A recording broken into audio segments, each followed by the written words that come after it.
Video में हम बात करेंगे बीएसएनएल के बारे में। तो बीएसएनएल देखिए भारत की कंपनी है और इसको हम बोलते हैं भारत संचार निगम लिमिटेड।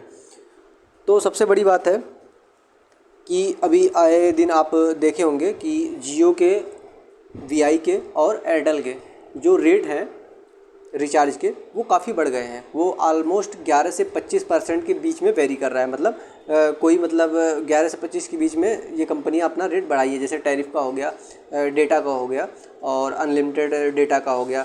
तो इनका जो रिचार्ज है ये इतने के बीच में वेरी कर रही है। तो जो अभी बजट 2024 का आया है उस बजट में निर्मला सीतारमन ने जो है एक अच्छी चीज़ जो उनके द्वारा हुआ है कि वो बीएसएनएल को रिवाइवल करना चाहती हैं, बीएसएनएल को और अपग्रेड करना चाहती हैं कि जो बीएसएनएल की जो सुविधाएं हैं जो भारत के जो नागरिक हैं उनको मिल रही है, तो उस सुविधा से लोग काफ़ी खुश नहीं थे। जो सुविधा एयरटेल दे रहा है, जो सुविधा वीआई दे रहा है और जियो दे रहा है, जिस तरह का स्पीड है, जिस तरह का मतलब नेटवर्क है हर जगह पर, वो बीएसएनएल थोड़ा पीछे हो रही थी। थोड़ा क्या, बहुत ज़्यादा पीछे हो रही थी, क्योंकि वो उस टाइप की सुविधाएं नहीं मिल पा रही थी। बीएसएनएल की देखिए कुछ जगह पे बेसिक नीड्स बहुत अच्छी है। जहाँ पे बीएसएनएल ही काम करता है वहाँ पे ये प्राइवेट कंपनियाँ अपना नेटवर्क, अपना टावर वगैरह नहीं लगाती हैं। जैसे आप जम्मू कश्मीर में चले जाएँ, आप छत्तीसगढ़ में चले जाएँ, आप नॉर्थ ईस्ट के स्टेट में चले जाएँ, तो वहाँ पे आपको एयरटेल के या जियो के उस टाइप के नेटवर्क आपको मिलना मुश्किल है। ठीक है, क्योंकि जो प्राइवेट कंपनियां हमेशा प्रॉफिट पे काम करती है, हायर एंड फायर जैसे एक पॉलिसी होती है वैसे प्रॉफिट पे काम करती हैं। ठीक है, उनको जहां प्रॉफिट दिखेगा वो वहां पे अपना नेटवर्क लगाएंगे। लेकिन जो सरकार होती है वो प्रॉफिट तो देखती ही है, बट सरकार लोगों को भी देखती है कि हमारे लोगों को कहाँ पे कम सुविधाएँ हैं, हम वहाँ पर सुविधा देने की कोशिश करेंगे। तो वो काम बीएसएनएल करती है। इसीलिए इंडिया की जो पब्लिक है बीएसएनएल को जो है अपग्रेड करने के लिए, ऊपर उठाने के लिए, रिवाइवल करने के लिए बात कर रही थी। तो सरकार ने इस पे बहुत अच्छा कदम लिया है और ये बहुत अच्छी बात है, ये पॉजिटिव प्लस पॉइंट है। तो भारत सरकार ने इस बार डिपार्टमेंट ऑफ टेलीकम्युनिकेशन में 1.28 लाख करोड़ रुपए का एलोकेशन किया है। ठीक है, और उसमें से 83,000 करोड़ सिर्फ बीएसएनएल को दिया गया है। देखिए बीएसएनएल में दो आते हैं, एक बीएसएनएल होता है, एक एमटीएनएल होता है। एमटीएनएल क्या होता है, जो दिल्ली जैसे क्षेत्र है, जैसे एनसीआर दिल्ली हो गया, इन सब क्षेत्र में आपको एमटीएनएल का नेटवर्क मिल जाएगा अगर आप बीएसएनएल का सिम चला रहे हैं।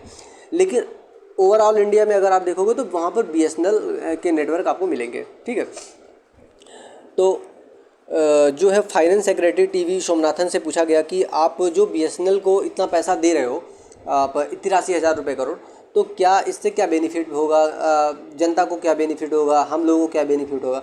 तो उन्होंने बहुत सीधे और साफ शब्दों में बोला कि देखिए जो अदर कंपनियां हैं दुर्गमी इलाकों में जहां पर है वहां पे नेटवर्क नहीं देती हैं, तो वहां पर हमारा सबसे बेसिक मूलभूत काम होता है कि हम अपने लोगों को अच्छी सुविधा दें, अच्छी नेटवर्क दें। ठीक है, वहाँ पे हम उनको नेटवर्क देंगे, जो पहले से भी दे रहे थे अब भी देंगे।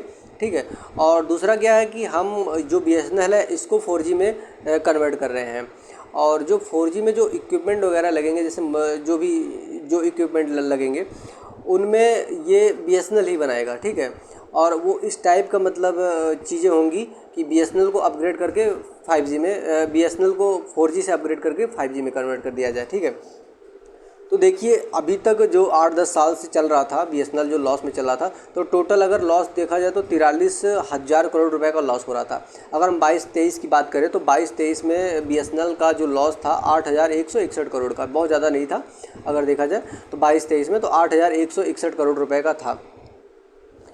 और भारत सरकार ने इस पर भी काम किया है। जैसे जो हमारे बाहर से जैसे मदरबोर्ड वगैरह होते थे, PCBA printed circuit board assembly, ये सब हम बाहर से मंगवाते थे। तो भारत सरकार ने बोला है कि ये सब चीज़ें हम जो है खुद इंडिया में मैन्युफैक्चर करेंगे।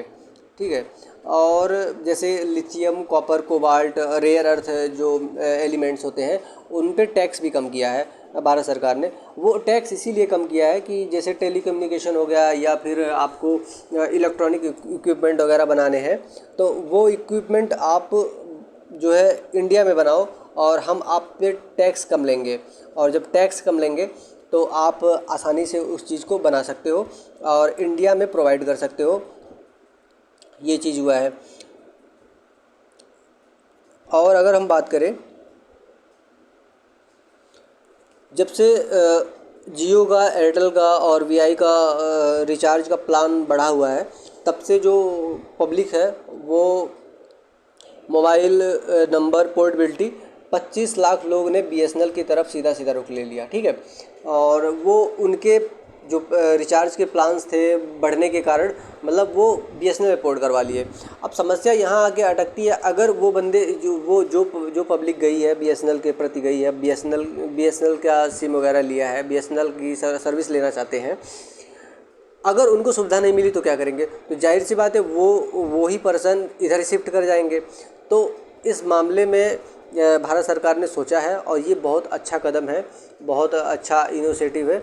और आई थिंक मेरे हिसाब से ये बहुत ही प्लस पॉइंट है भारत की जनता के लिए भी और सरकार के लिए भी।